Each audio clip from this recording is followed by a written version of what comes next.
خارش یا الرجی یہ مختلف قسم کی ہوتی ہے، لیکن جس خارش یا سکیبیز طرح کی بھی خارش ہو بہت تکلیف دہ ہے۔ اگر اس کا صحیح وقت پر علاج نہ کیا جائے تو یہ پھیل کر جلد کی بیماری کی صورت اختیار کر سکتی ہے۔ آج کل ایک خارش بہت عام ہے اور وہ جو نما کیڑے کے جلد میں جانے اور اس کے انڈے دینے کے باعث ہوتی ہے۔ اگر وہ جلد میں جا کر انڈے دے دیتا ہے تو جلد پر دانے نمودار ہونے لگتے ہیں جنہیں شدید خارش ہوتی ہے۔ یہ خارش اگر گھر میں کسی بھی فرد کو ہو جائے تو اس فرد سے گھر کے باقی افراد تک آسانی سے پھیل جاتا ہے۔ علامات کے اندر شدید خارش جو رات میں مزید شدت اختیار کر لیتی ہے اور رات کو سونا 2 بار ہو جاتا ہے۔ جلد پر باریک سفید دانے نمودار ہونا جو پورے جسم پر پھیل جاتے ہیں۔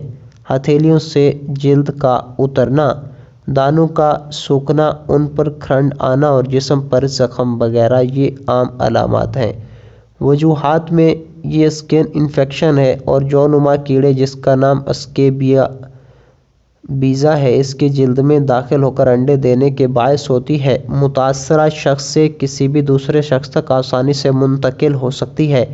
متاثرہ شخص کے کپڑے، تولیہ اور بستر وغیرہ کے استعمال سے بھی یہ خارش ہو سکتی ہے۔ علاج کی بات کی جائے تو اس خارش کا میڈیکل ٹریٹمنٹ بہت ضروری ہے۔ باقاعدہ ٹریٹمنٹ کے ذریعے آپ اس سے چھٹکارا حاصل کر سکتے ہیں۔ اس علاج میں اس کیڑے اور اس کے انڈوں کا خاتمہ کیا جاتا ہے جو ڈاکٹر حضرات آپ کو جو دوا اور لوشن یا کریم تجویز کریں اور اس کا باقاعدگی سے استعمال کریں۔ اپنے اور اپنے اطراف کی صفائی کا خیال رکھیں۔ متاثرہ فرد کے ساتھ رہنے والے تمام افراد اس خارش کی زد میں آ سکتے ہیں، لہٰذا احتیاط ضروری ہے۔ اس مرض سے نجات کے بعد مریض کے استعمال شدہ کپڑے، تولیہ، بستر اور تکیہ وغیرہ اچھی طرح دھو کر ان کو خشک کریں تاکہ اس کے اندر موجود جراثیم کا خاتمہ ہو سکے۔ Thanks for watching.